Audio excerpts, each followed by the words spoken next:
Assalamualaikum warahmatullahi wabarakatuh.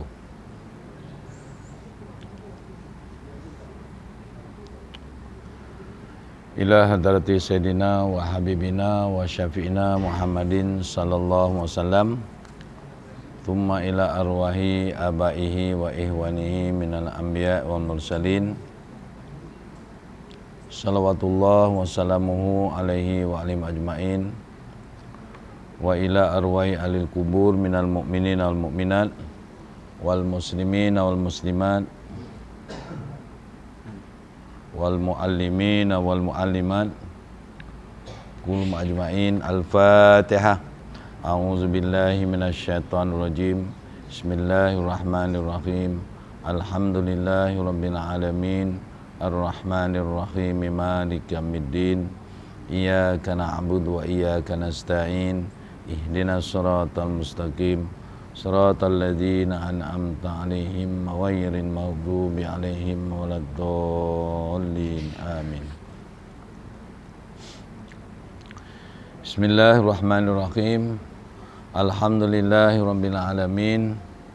Wassalatu wassalamu ala sayyidina Muhammadin asyrafil anbiya wal mursalin wa ala alihi wa sahbihi ajmain. Rabbi shrah li sadri wa yassir li amri wahlul 'uqdatam min lisani yafqahu qawli. Subhanaka la ilma lana illa ma 'allamtana innaka antal alimul hakim. Wala haula wala quwwata illa billahil aliyil azim. Allahumma shalli ala sayyidina Muhammadin wa ala alihi wa sahbihi wasallim. Allahumma shalli ala sayyidina Muhammadin wa ala alihi wa sahbihi wasallim. Allahumma shalli ala sayyidina Muhammadin wa ala alihi wa sahbihi wa barik wasallim. Bismillahirrahmanirrahim. Alif lam mim. Allahu la ilaha illa huwal hayyul qayyum wa anatil wujuh hayyul qayyum wa qad khaba man hamala zulma. Wa may ya'mal minas solihati wa huwa mu'minun fala yakhafu zulma wa la hadma. Hasbiyallahu la ilaha illahu alaihi tawakkaltu wa huwa rabbul arsyil azim. Hasbiyallahu la ilaha illahu alaihi tawakkaltu wa huwa rabbul arsyil azim. Wala haula wala quwwata illa billahil aliyil azim.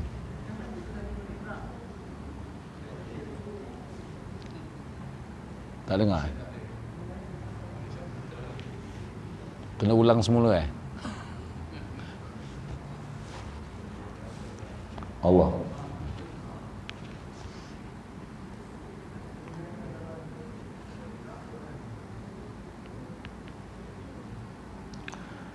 Yang dimuliakan lagi berbahagia Al-Fadil, Tuan-tuan Imam, Tuan Bilal, seterusnya yang dimuliakan yang amat berusaha, Tuan Pengungsi, Cikgu Syarudin dan ahli-ahli jawatan kuasa, tuan-tuan guru, para alim ulama, hadirin hadirat, para muhibbin rahimakumullah. Bersyukur kita pada Allah Ta'ala pada malam yang berbahagia ini kita dapat bertemu lagi dalam program kita kuliah Maghrib. Dan kali ini insya-Allah kita akan sama-sama melihat dan membaca hadis Nabi sallallahu alaihi wasallam. Mudah-mudahan kita bersyukur dengan nikmat yang telah Allah Ta'ala kurniakan kepada kita, iaitu nikmat iman dan Islam, dan nikmat serta anugerah kerana kita dapat melaksanakan ketaatan kepada Allah Subhanahu wa Ta'ala.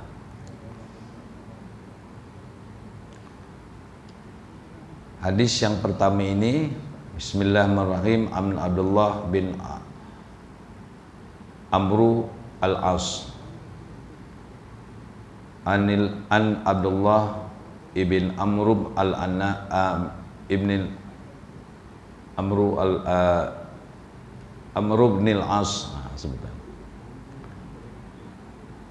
Daripada Abdullah bin Amr bin al-As radhiyallahu anhuma, yaitu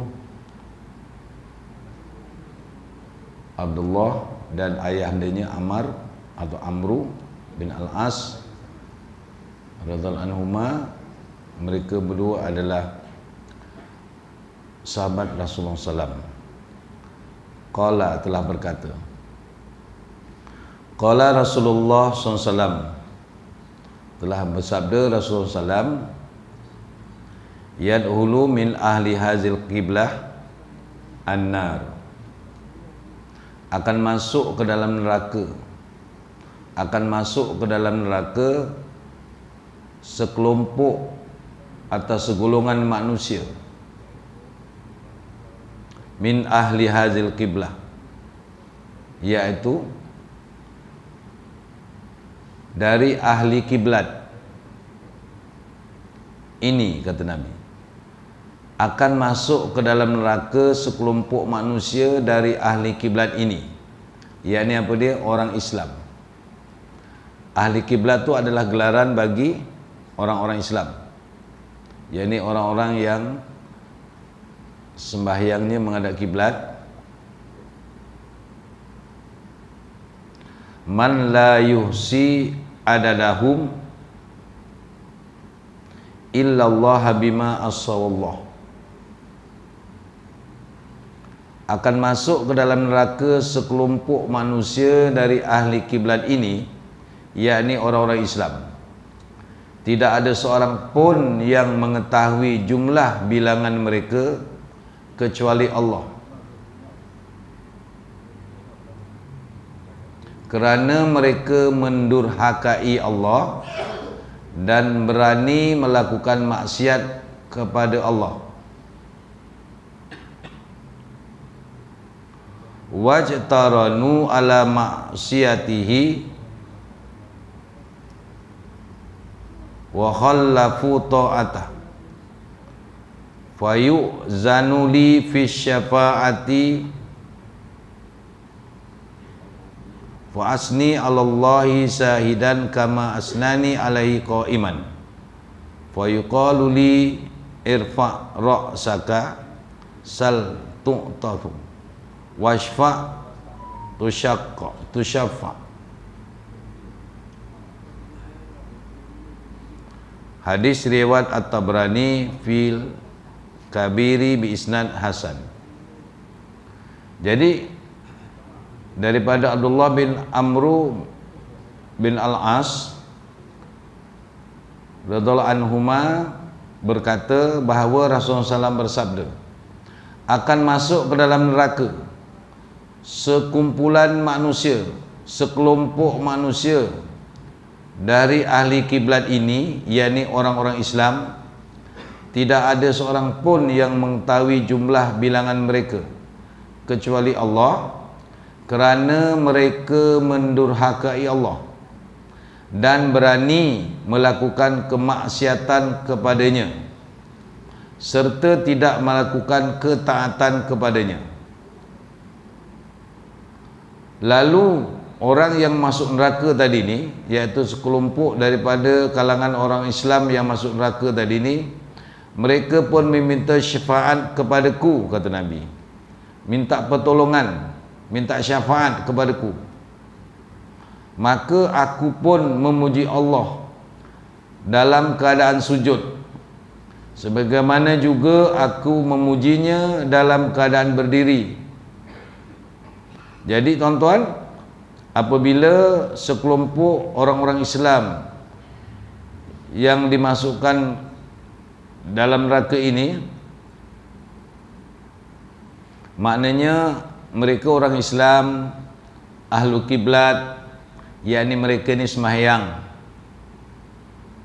mereka orang Islam, tetapi mereka ini melakukan maksiat, melakukan dosa derhaka kepada Allah, dan mereka ini berani melakukan maksiat kepada Allah. Masa yang sama, dia tidak melakukan ketaatan kepada Allah. Banyak perkara-perkara yang dilanggar perintah Allah, tidak taat kepada Allah. Jadi tuan-tuan, apabila kita ini dapat satu masa tu tuan-tuan, kalau kita dapat melakukan amal ibadah bersyukurlah banyak-banyak, kerana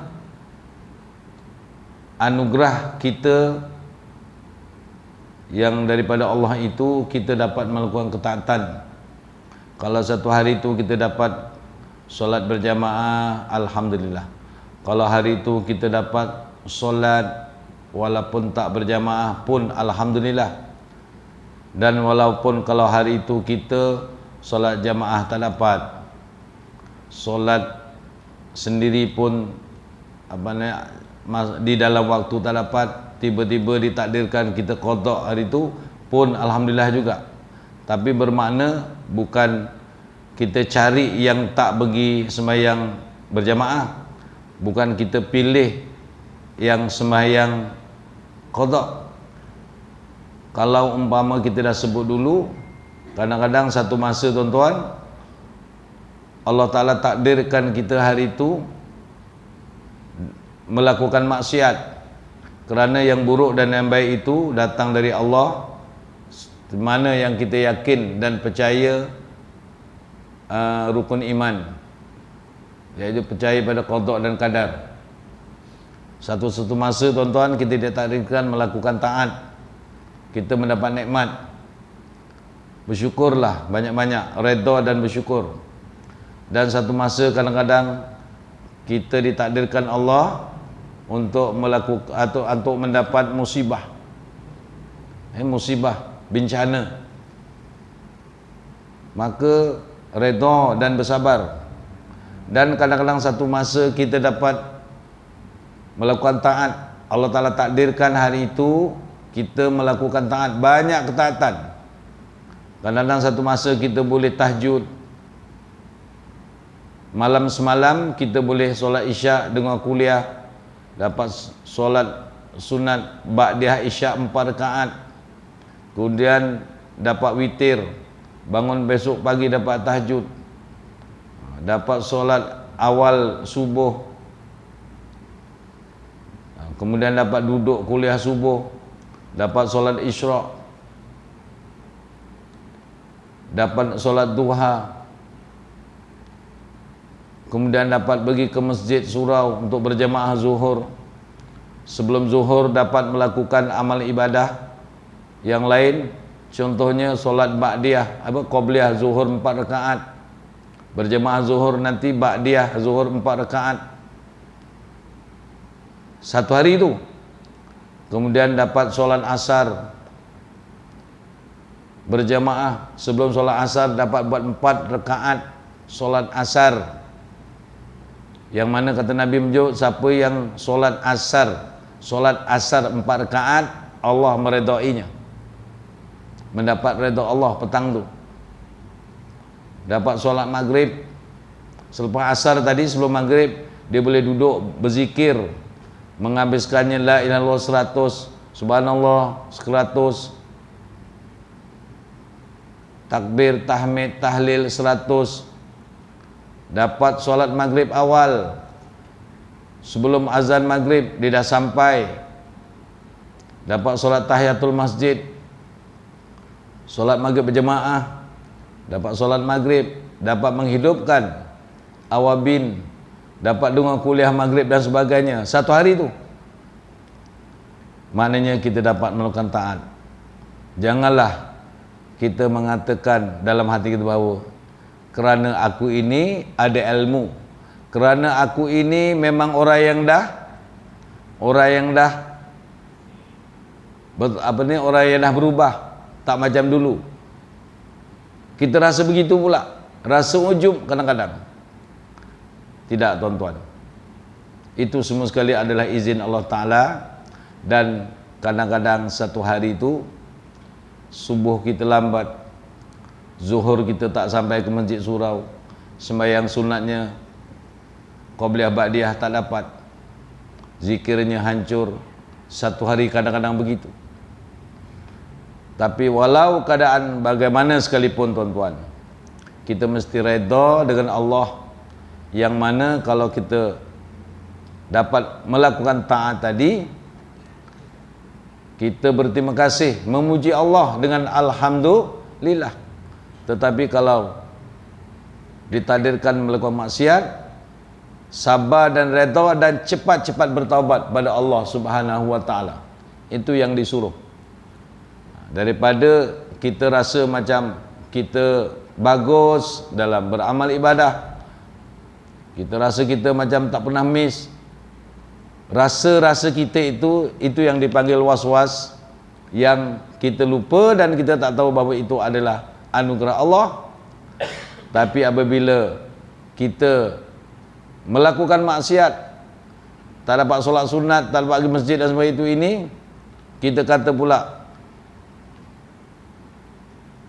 hidup aku hari ini murung, hidup aku hari ini jatuh sampai ke darjat yang ke bawah. Semalam tinggi, dapat sembahyang sunat awal dan sebagainya, tapi hari langsung tak dapat, turun kita kata. Jangan tuan-tuan, tetap kita tabah dan kita sangka baik dengan Allah, redha dan cepat-cepat bertaubat. Cepat-cepat bertaubat.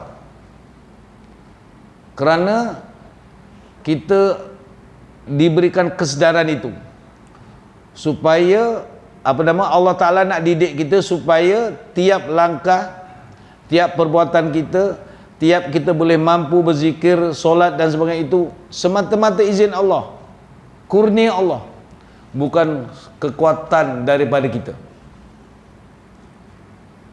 bukan kekuatan daripada kita. Dan jangan sekali-kali kita bergantung kepada amal. Jangan sekali-kali kita bergantung pada amal kita. Kerana amal kita itu kadang-kadang kita kata ini penyebab aku masuk syurga. Tidak. Segala macam amal ibadah kita tidak menjadi sebab. Segala doa-doa kita tidak menjadi sebab yang Allah Ta'ala setuju dengan apa yang kita nak. Sebab apa? Allah Ta'ala tidak sekali-kali terpengaruh, terpedaya, terkesan dengan kehendak makhluk. Kehendak kita apa?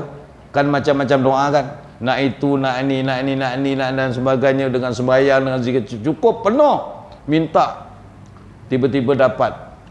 Bukan tuan-tuan, kita telah ditakdirkan begitu. Maksudnya, kalau seseorang itu Allah Ta'ala dah tentukan, contoh Jumaat akan datang ni, dia akan dapat duit 10,000.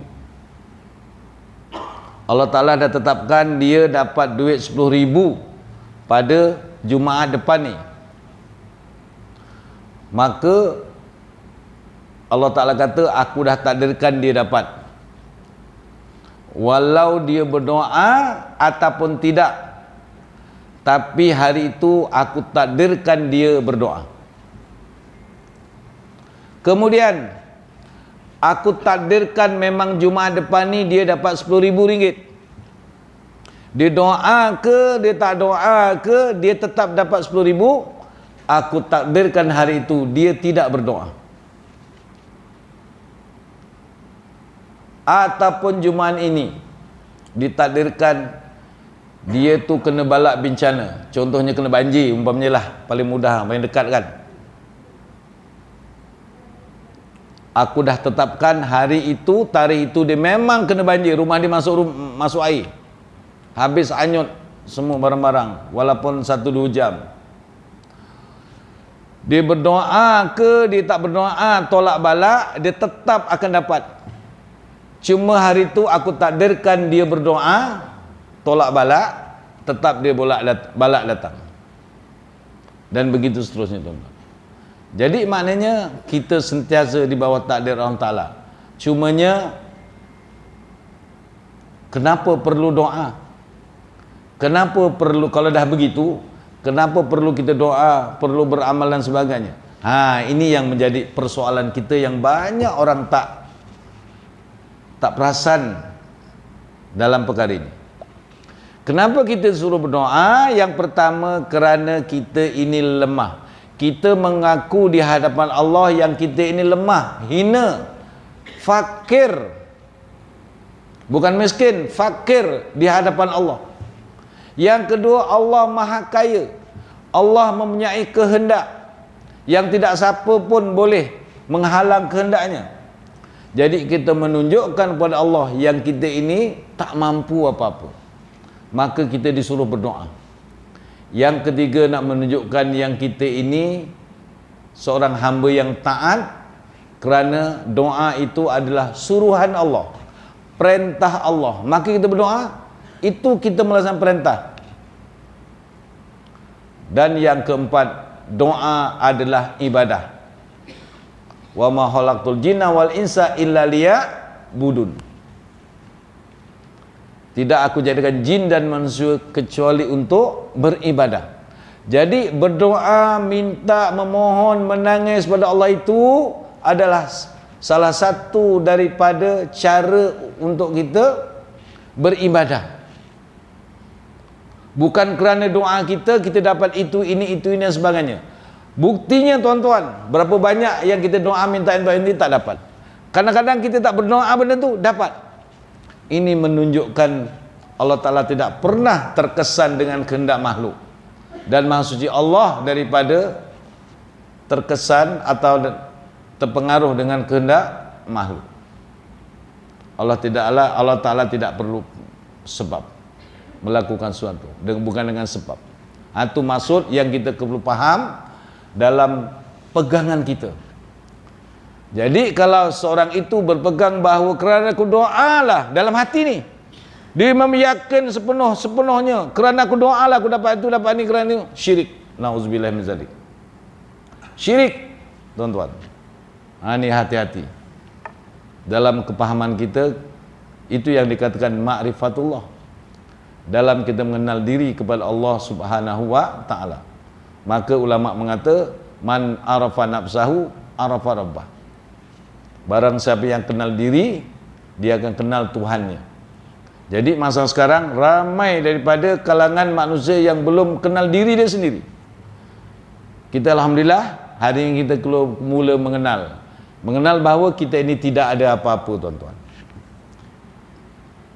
Tapi kenapa suruh berdoa juga?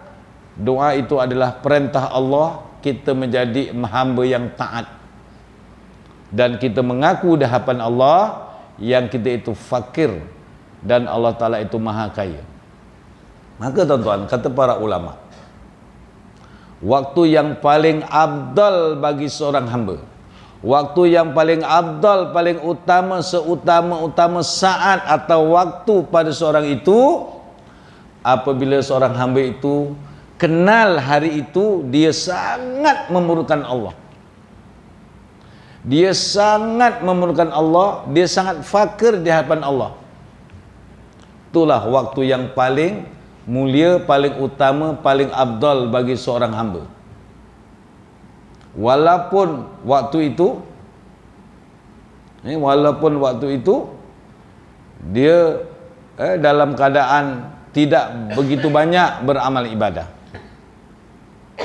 Walaupun hari itu dia tidak dalam keadaan sedang beribadah, tapi dia rasa hari itu, walaupun contohnya dia sedang mengait sawit, sedang dia mengait sawit, dia terfikir, ya Allah, kalaulah bukan kerana Engkau, ya Allah, aku tak mampu buat apa-apa, ya Allah. Kalau Engkau tidak ampunkan aku, tidak redai akan aku, tidak ada apa-apa yang aku mampu. Bukan kerana amal ibadah aku ini aku boleh masuk surga dan sebagainya. Nabi pernah ditanya, wahai Rasulullah, adakah engkau juga masuk surga kerana rahmat Allah? Ya. Itu Nabi, tuan-tuan, apatah lagi kita. Tetapi waktu yang paling celaka, maksudnya kata para ulama, waktu yang paling buruk, paling hina pada seorang hamba, apabila hari itu dia menganggap dia tidak perlu kepada Allah. Hari itu dia menganggap dia tidak perlu, dia tak rasa dia tu fakir di hadapan Allah, walaupun waktu dia sedang baca Quran, walaupun waktu dia sedang solat, walaupun waktu itu dia sedang berzikir atau beribadah. Ini yang kita kena jaga-jaga. Waktu di mana kita rasa hari itu kita perlu sangat. Sebab tu tuan-tuan, kata para ulama, kita kalau boleh jangan sampai Allah Ta'ala paksa kita mengaku kita fakir di hadapan Allah. Jangan sampai Allah Ta'ala paksa kita. Biarlah kita sedar dengan tanpa paksaan. Yakni hari ini, sekarang ini kita sedar yang kita ini tidak mampu, yang kita ini hina di hadapan Allah, yang kita ini fakir di hadapan Allah. Tapi ada satu masa beberapa orang atau sebahagian daripada manusia itu terpaksa Allah Ta'ala buat begitu, baru dia rasa yang dia itu perlukan sangat Allah. Apabila dia diberikan satu bencana yang amat dahsyat, umpamanya dia sakit yang tak sembuh, umpamanya dia kena kemalangan dan sebagainya, baru kat situ dia ingat Allah. Baru waktu itu dia rasa tidak ada lain kecuali Allah yang tolong aku. Walaupun begitu dikira masih okey lagi, kerana dia ingat Allah. Tapi kalau boleh janganlah begitu.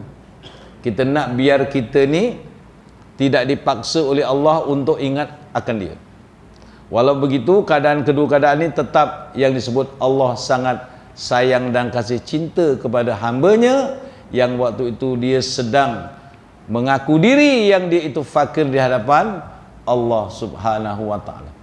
Jadi tuan-tuan, berbalik kepada hadis ini, nak sebut bahawa ada sekelompok manusia dari ahli kiblat ini, iaitu orang Islam, yang tidak ada seorang pun yang mengetahui jumlah berapa bilangan mereka kecuali Allah, kerana mereka mendurhaki Allah dan berani melakukan maksiat kepadanya serta tidak melakukan ketaatan kepadanya, lalu mereka pun meminta syafaat kepadaku, kata Nabi.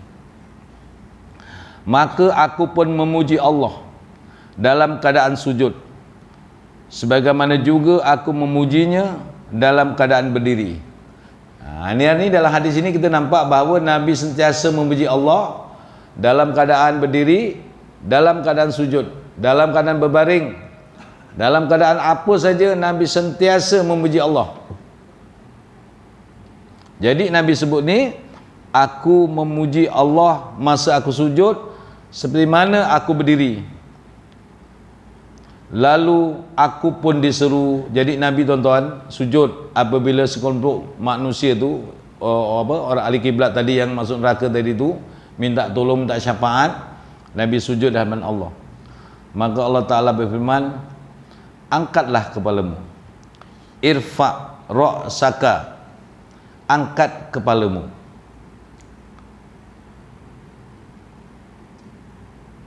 sal tu'tahu, mintalah, nascaya kamu akan diberi. Tuan-tuan, kat sini tuan-tuan, kita dia sebut baru bermulanya fasa Nabi memberi syafaat. Selama ini mungkin kita faham Nabi memberi syafaat kita daripada mula. Sebenarnya Nabi bermula memberi syafaat pada kita semasa kita berada dalam keadaan ini, iaitu setelah kita dikumpulkan di padang mahsyar. Tetapi kemelut kita tuan-tuan, fitnah kita tuan-tuan, bermula daripada kita waktu nazak. Waktu nazak tu tuan-tuan, kita dah mula minta bantuan pertolongan daripada Allah. Kita dah mula perlukan, kita dah mula lemah, kita dah mula tak ada kuasa dah nak menghadapi kuasa Allah ini untuk kita ditarik nyawanya. Waktu itu tuan-tuan, Nabi belum beri syafaat pada kita. Bermula daripada kita nazak itu, Nabi belum memberikan syafaat. Kemudian kita dimasukkan dalam alam barzah, Nabi belum bagi syafaat. Tetapi di sana ada syafaat di dalam kita menghadapi sakaratul maut.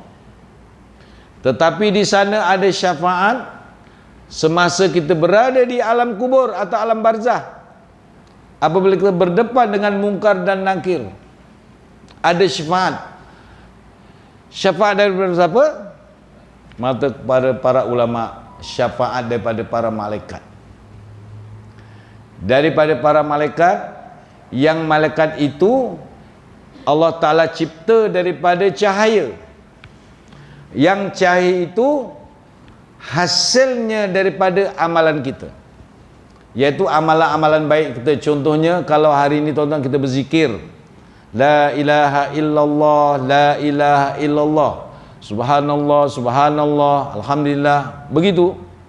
Amalan-amalan ini akan menjadi cahaya, dan cahaya itu Allah Ta'ala akan ciptakan para malaikat yang akan memberi syafaat kepada kita semasa kita menghadapi sakaratul maut dan ketika kita berada di alam kubur. Kerana di alam kubur itu lama tuan-tuan, berpuluh ribu tahun, dan di sana kita akan berhadapan dengan para malaikat yang bertugas.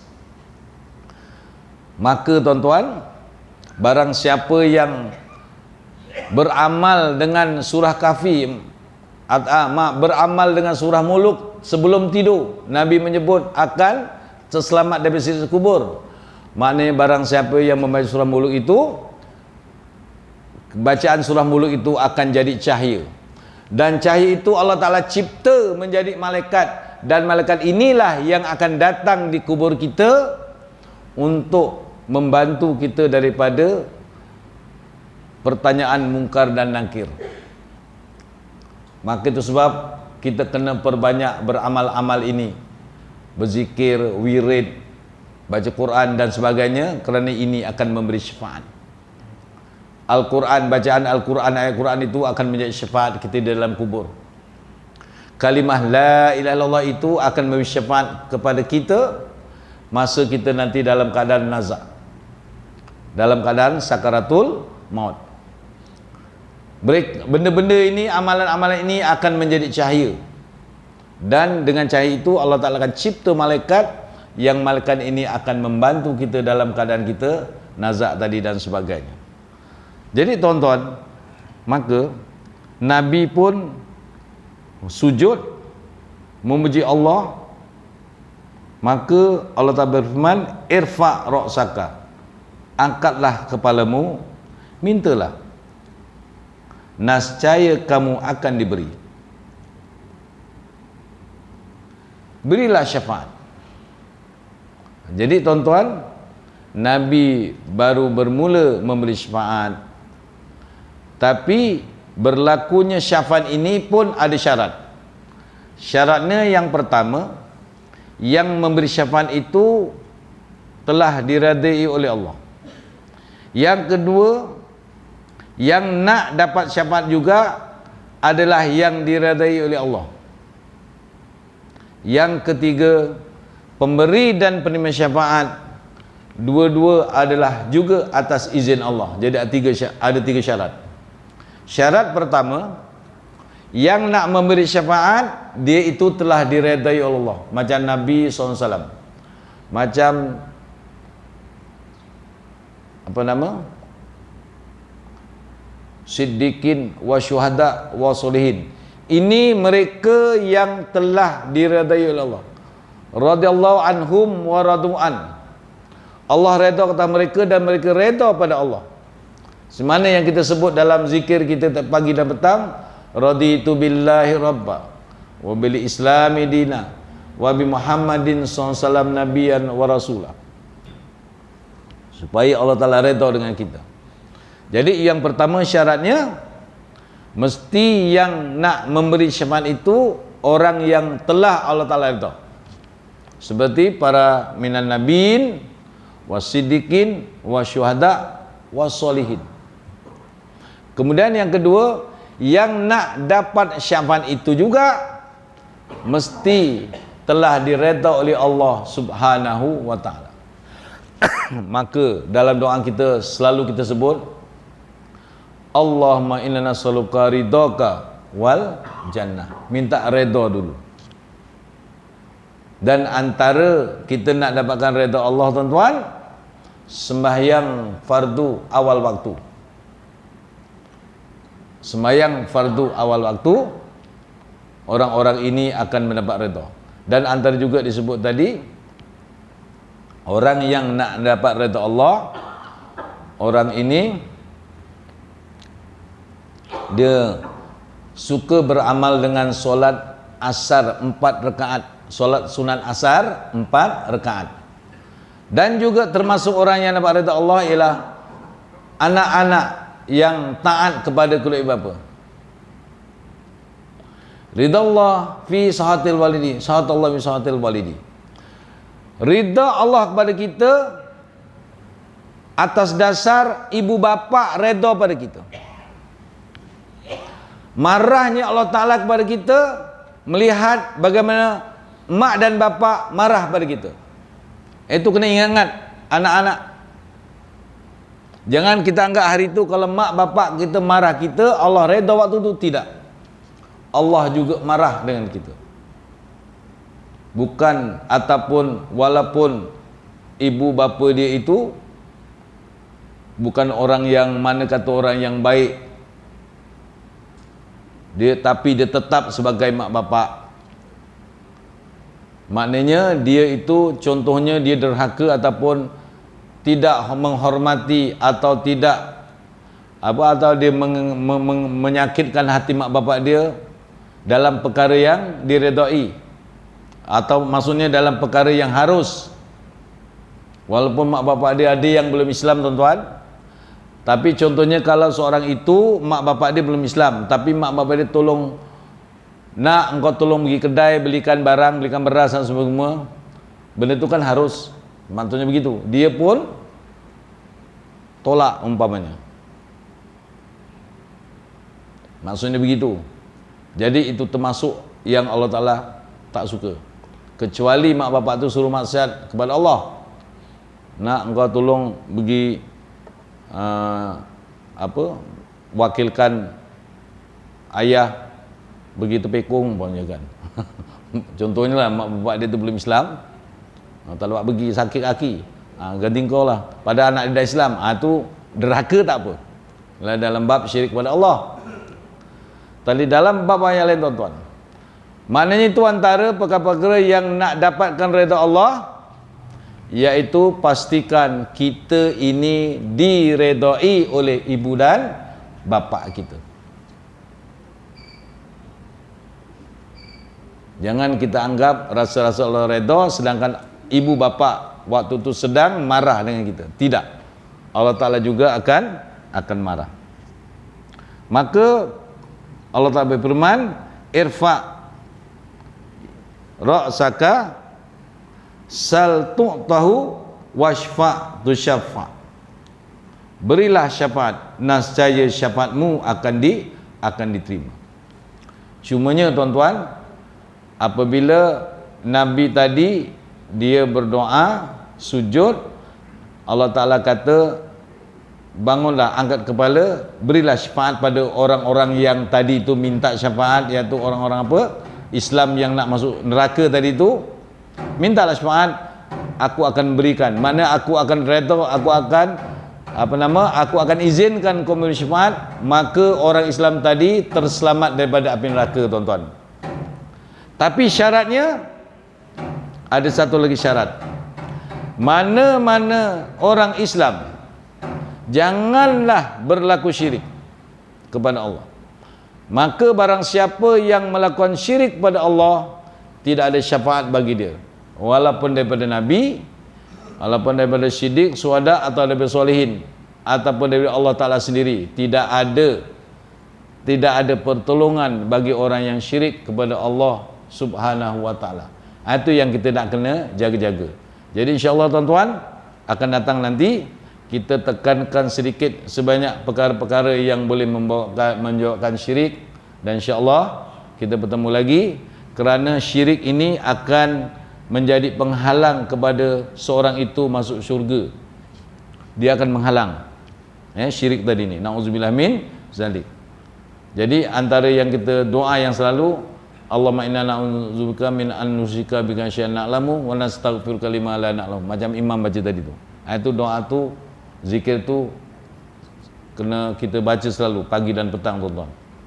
Itu saja yang dapat saya kongsikan hadis pada hari ini, insya-Allah tuan-tuan. Mudah-mudahan memberi manfaat pada saya dan tuan-tuan sekalian. Terima kasih atas perhatian. Aqulu qauli hadza wassalamualaikum. Assalamualaikum warahmatullahi wabarakatuh.